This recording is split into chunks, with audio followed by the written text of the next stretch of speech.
Egg rolls might be the best Thanksgiving side that you aren't making. They're a delicious finger food that you could throw whatever you want in them, but most importantly, they could be made days in advance and it only takes 3 to 5 minutes to fry them. And it's a side that doesn't take up more space in the precious oven, which will already have your turkey plus all the other side dishes. The egg rolls we're making today are a chicken confit egg roll that was gonna have orange zest and a couple other veggies in them. I originally wanted to do duck, but I accidentally let my duck meat spoil in the fridge, so we're using chicken instead. First things first, grab yourself 2 chicken leg quarters. My grocery store had a great deal, which was 4 leg quarters for only $8. I'm gonna cook all 4 of them, but you're only going to need 2 of them for this recipe. You're gonna generously coat them in salt. I would recommend you leave them in your fridge on a wire rack overnight to dry brine, but I was in a rush, so I just quickly sprinkled some salt over them. From there, put them in a pot of your choosing. The smaller the better because it'll use up less oil. And in that pot, you're gonna throw in 1 sprig of rosemary, 1 to 2 sprigs of thyme, 1 bay leaf, and 1 teaspoon of peppercorns. You're also gonna put in 1 head of garlic, which I completely forgot to do here, but you'll see me do it later. Pour in olive oil until your chicken is fully submerged, and then throw your chicken in an oven set to 250 degrees Fahrenheit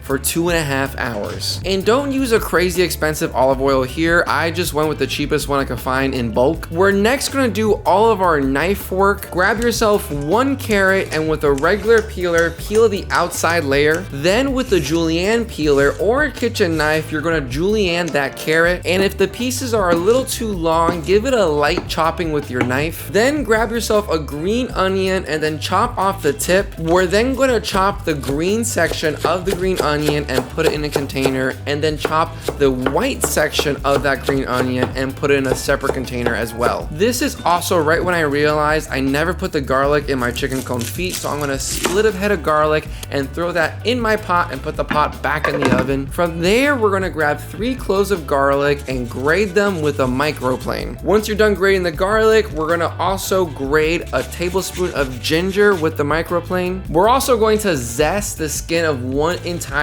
orange and then juice that orange as well. We're only going to need around 1 tablespoon of orange juice. Now that everything is chopped, we're going to start working on sauteing. In a saucepan, put a little bit of oil and then throw in your julienne carrots and the whites of your green onions. Give it a little mix followed by a tiny pinch of salt and continue to saute until the carrots lose a bit of its bite, about 2 to 3 minutes. Next, we're going to throw in our grated ginger and give that a saute for around 30 seconds. After which, we're going to throw in our grated garlic and saute for another 20 to 30 seconds. Once the garlic and ginger are fragrant, we're gonna put them in a bowl and set them aside to cool until our chicken is done. After 2.5 hours, we're gonna pull the pot out of the oven and our chicken is fully cooked through. But before you take the chicken out of the liquid, we're gonna let this rest in the oil for around 30 minutes. I saw online that this is supposed to help relax the meat, which will make it more tender later on. But after 30 minutes, I'm gonna pull the chicken out of the oil and then lay it on a sheet pan lined with a paper towel. As you can tell, the meat is super tender, just falling off the bone. Also, all that oil is still good to use, so do not throw it away. In fact, I'm gonna strain it with a bowl to remove the solids,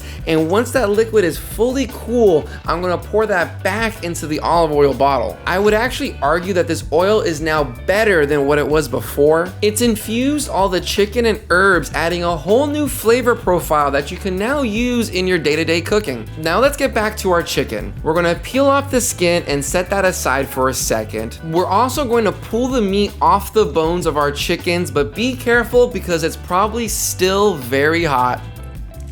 Ah! That's hot! Jeez!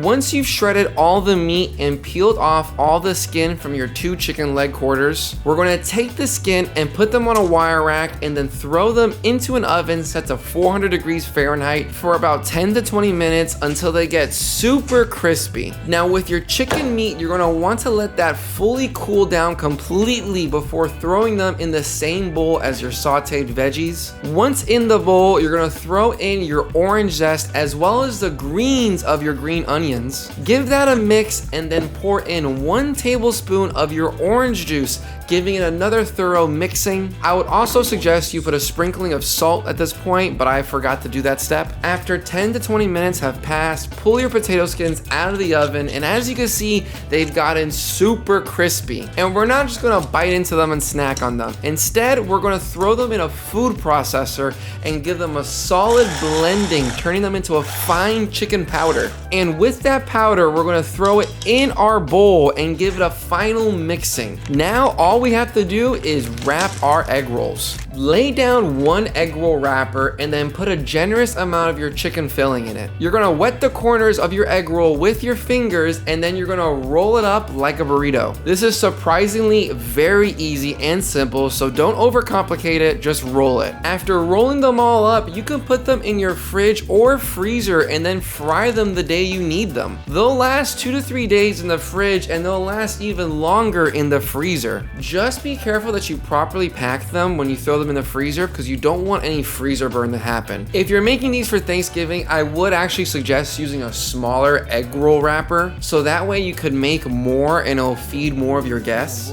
But I ended up with 6 large egg rolls from this batch and I'm gonna fry 4 of them right now. In order to fry them, we're gonna get a pot of hot vegetable oil set to 350 degrees and then we're gonna throw in our egg rolls in that pot and wait for 3 to 5 minutes. 3 to 5 minutes later, we're gonna pull out our beautifully fried egg roll. I'm gonna fry the rest of our egg rolls in batches, and as you can see, we have a beautiful assortment of fried egg rolls. I'm gonna plate them up like so, and then I'm gonna bring them up nice and close to my camera, which I did not realize was not recording at the time. That's okay though, because we don't care about what it looks like. We only care about 2 things, which is the taste and the crunch. Now let's hear how crispy these suckers are. If that's not crispy, I don't know what else is. And now let's taste these suckers.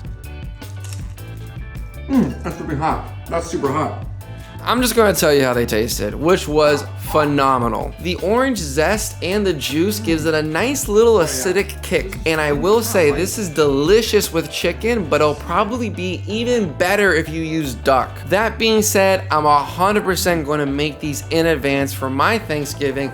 I hope you guys give this recipe a shot. Let me know what you think in the comments down below and let me know what you're planning on making for Thanksgiving this year. Thank you very much and have a wonderful rest of your day.